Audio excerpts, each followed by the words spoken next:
गणेश और कुबेर के गौरव की कहानी।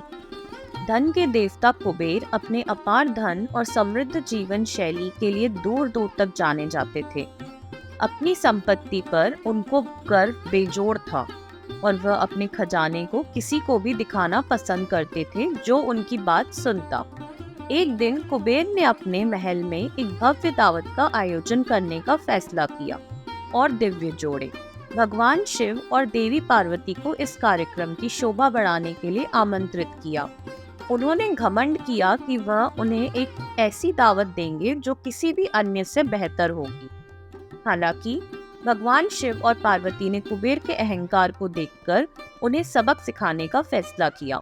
उन्होंने कुबेर को सूचित किया कि वे उपस्थित नहीं हो पाएंगे, लेकिन उनके स्थान पर अपने बेटे गणेश को भेज देंगे।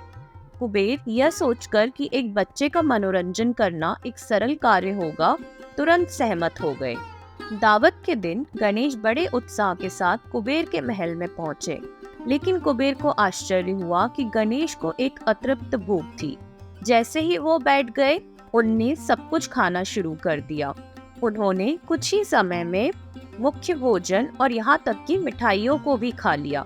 महल की रसोई ने अधिक भोजन तैयार करने के लिए काम किया, लेकिन कुछ भी गणेश की भूख को संतुष्ट नहीं कर सके। जैसे जैसे गणेश ने खाना जारी रखा, कुबेर अधिक से अधिक चिंतित होने लगे। लड़के की भूख अंतहीन लग रही थी और उनके पास सभी धन और संसाधनों के बावजूद कुबेर ने खुद को बनाए रखने में असमर्थ पाया।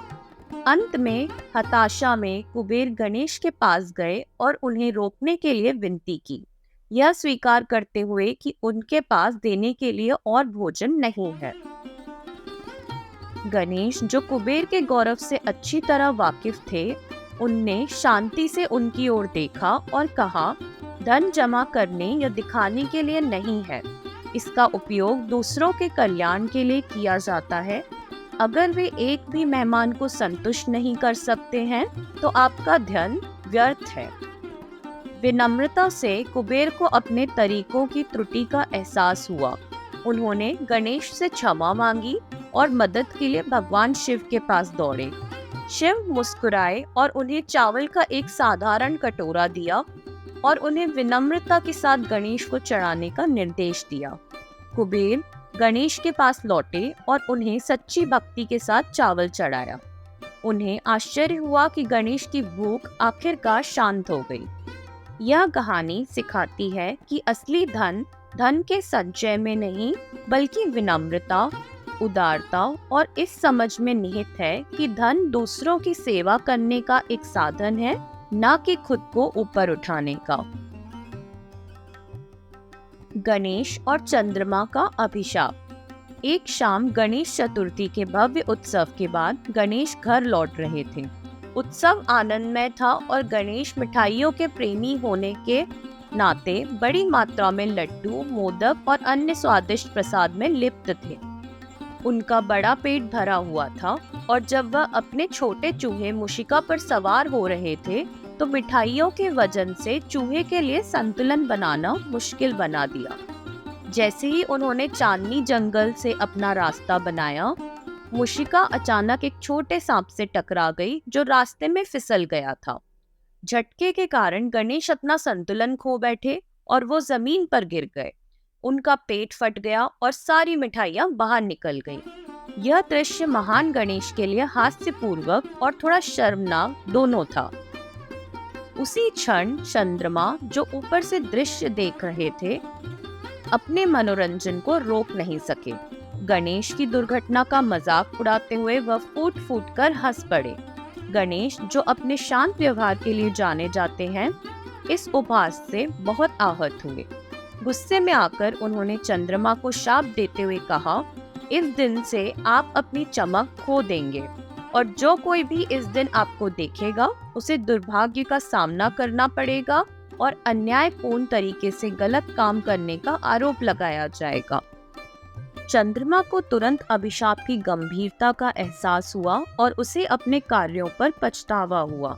अपनी प्रतिभा खोने और दूसरों के दुर्भाग्य के लिए जिम्मेदार होने के विचार ने उन्हें भय से भर दिया।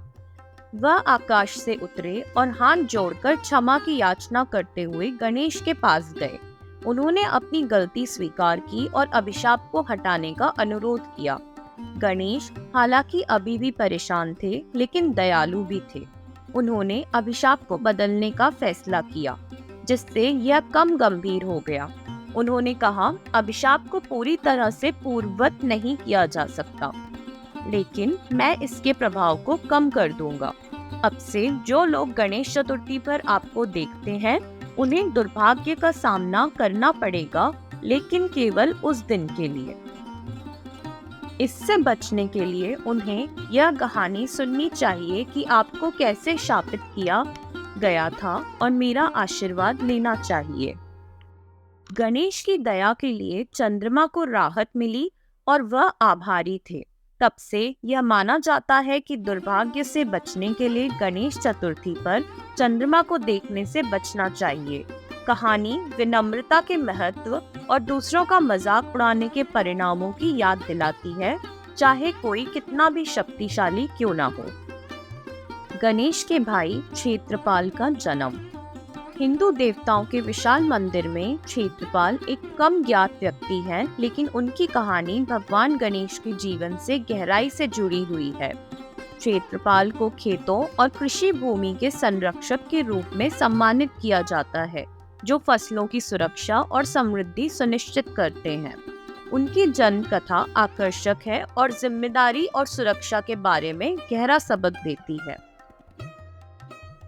किवंदती के अनुसार गणेश के जन्म के बाद दिव्य दंपत्ति शिव और पार्वती अपार आनंद से भर गए थे। गणेश का जन्म पार्वती की इस इच्छा से हुआ था कि शिव ध्यान करते हुए अपनी संगति बनाए रखने के लिए एक बच्चा पैदा करें।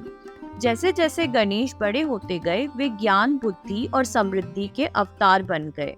उनकी उपस्थिति सभी कैलाश के लिए खुशी लेकर आई। हालांकि जैसे जैसे समय बीतता गया, पार्वती ने देखा कि गणेश बुद्धिमान और दयालु थे। उनका ध्यान अक्सर उच्च दार्शनिक मामलों और दिव्य जिम्मेदारियों पर केंद्रित था। उनने महसूस किया कि एक और रक्षक की आवश्यकता है, जो पृथ्वी के क्षेत्र में अधिक जमीन पर होगा। कोई ऐसा व्यक्ति जो खेतों पर नजर रख सकते हैं और उन फसलों की सुरक्षा सुनिश्चित कर सकते हैं जो पृथ्वी पर जीवन को बनाए रखते हैं।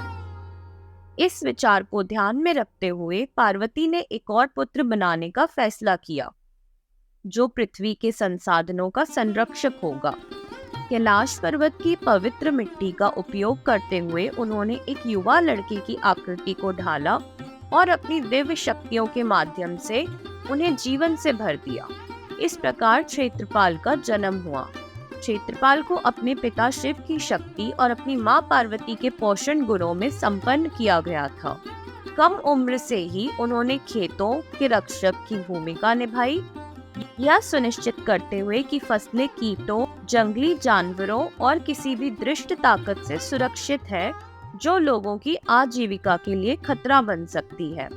किसानों ने अपने बीज बोने से पहले क्षेत्रपाल का आवाहन करना शुरू कर दिया, यह मानते हुए कि उनके आशीर्वाद से उन्हें भरपूर फसल मिलेगी। गणपति के विपरीत, जो अक्सर ज्ञान और आध्यात्मिक और बौद्धिक कार्यों में बाधाओं को दूर करने से जुड़े होते हैं, क्षेत्रपाल जीवन के भौतिक पहलुओं से अधिक जुड़े हुए हैं। खेतों में उनकी उपस्थिति पृथ्वी के पोषण और हमें बनाए रखने वाले प्राकृतिक संसाधनों का सम्मान करने के महत्व का प्रतीक है। यह कहानी हालांकि व्यापक रूप से ज्ञात नहीं है, इस विचार पर जोर देती है कि दिव्य सुरक्षा आध्यात्मिक से लेकर भौतिक तक जीवन के सभी पहलुओं तक फैली हुई है। यह पर्यावरण और उन संसाधनों की सुरक्षा में जिम्मेदारी के महत्व पर भी प्रकाश डालता है, जिन पर हम जीवित रहने के लिए निर्भर हैं।